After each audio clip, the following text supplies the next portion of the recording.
Whether you're talking about cars, pizzas, pets, or houses, these days everything can be personalized. The internet has opened up the potential for all sorts of previously impossible businesses that can cater themselves to every single one of us. And the same goes for the advertising industry as well. If you think of an ad from decades ago, they certainly weren't personalized. Television programs just got interrupted occasionally with generic ads that may or may not be relevant to you. That is, if you, the viewer, were even paying attention to them in the first place. These ads couldn't be relevant to you, since the closest the marketers could get to understanding who you are was by only selling their ads to the channels that carried programs their ideal customer may be watching. This is still the case for these conventional television ads. Marketers assume that generally their denture advertisement wouldn't do so well on Cartoon Network, for example. With the internet, however, ads can be catered to us on a much more personal level. If you've been doing a lot of searching online for plane tickets to Japan, you might start seeing more ads online related to travel agencies, airlines, or Japanese products.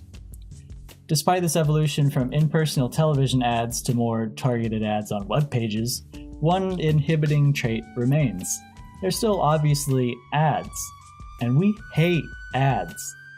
Since you most likely also hate ads, I'm sure you can relate with ignoring television commercials by using commercial breaks to go to the bathroom or finish popping popcorn. And you can likely also relate with using ad blockers to remove those annoying online ads. You might even use a variety of methods to hide your browsing history to prevent online ads from being personalized to such a creepy degree. These steps we take to combat ads obviously pose a problem for the people whose job it is to make sure we get exposed to these ads. Their solution is to move advertising from the blatant commercials we ignore and into the media that we actually care about.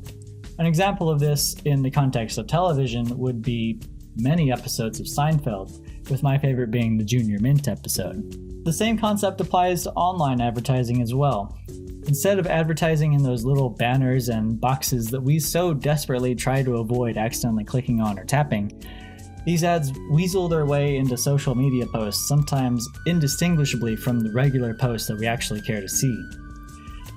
The people who make these sponsored posts are called social media influencers, and they're everywhere. You've definitely seen them.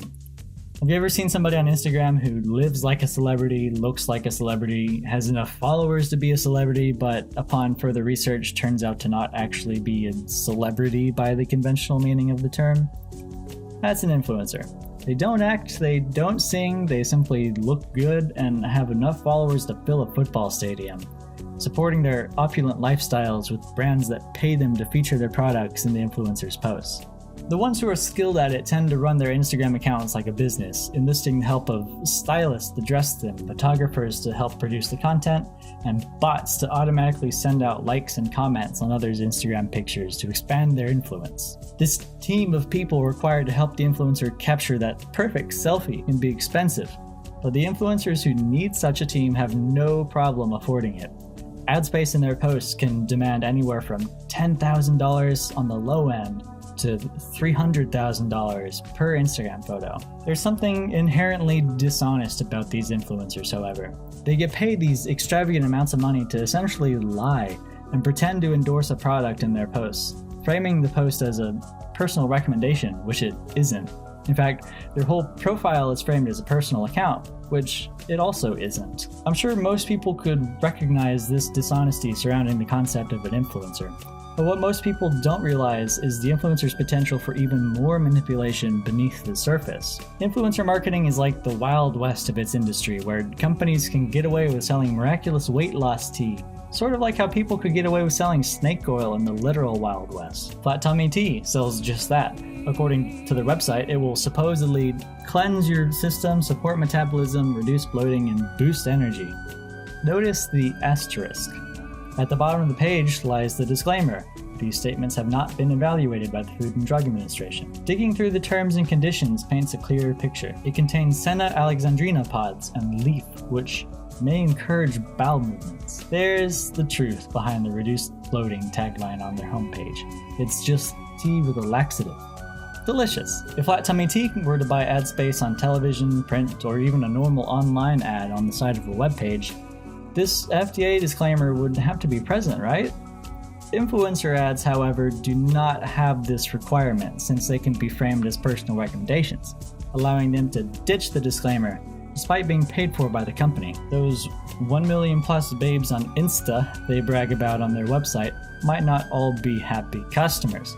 Many of them are the models, such as influencer Kissed by Ken, with her over 400,000 followers, who get paid to regularly endorse how miraculous the tea is, with no mention of the less than miraculous but legally required reality of the product. Although the most prominent creators of these sponsored posts are those accounts with hundreds of thousands of followers, I could honestly imagine someone I know posting something similar, and I would have no idea if their post was genuine or created in exchange for, say, a discount off their next purchase. Between the pseudo-celebrities and the actual friends posting opinions that may or may not have been the result of bribery, it kind of gets hard to tell what's real and what isn't.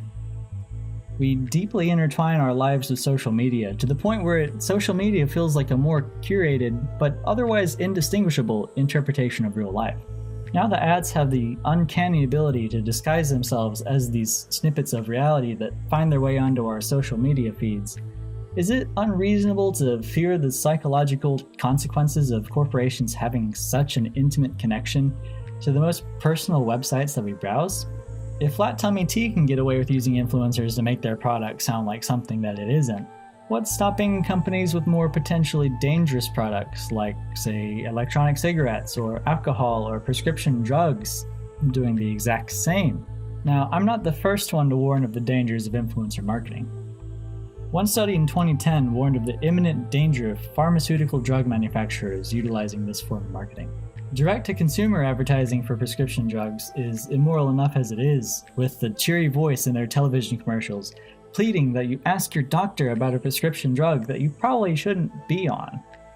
Even those commercials have the machine gun paced voice at the end firing off the list of possible side effects of the drug, however, as per federal law.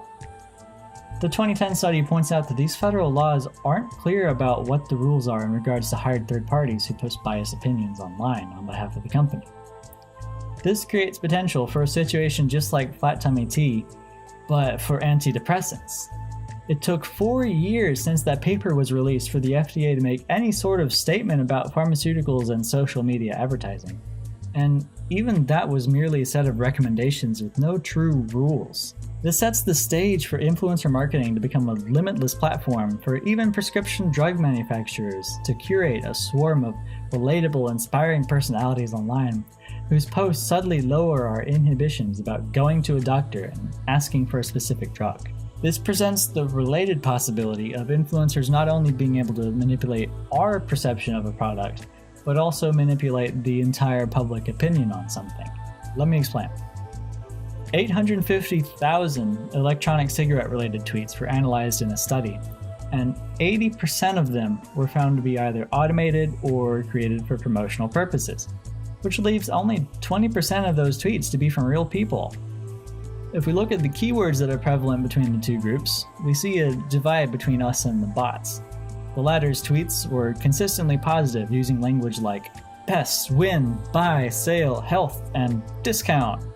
The 20% of tweets that were actually from us, on the other hand, have conversely seen an increase in negative language, such as ban, tobacco, doesn't, drug, tax, against, and even poison. This data indicates a new trend from brands that have to market products with a controversial nature. If you can't inspire the world to have a positive opinion about your product, you can instead just flood social media with your own propaganda, either through these automated tweets or through influencers, to drown out the rest of us and redefine the public opinion for your benefit. So what are we supposed to do? These posts seem innocent and really not much different from anything our classmates or coworkers would post, but they actually had the potential to subtly sell us dangerous things like prescription drugs far more effectively than Seinfeld could ever sell Junior Mints. It's an issue that few people are aware of, and it's an issue that would be difficult to remedy.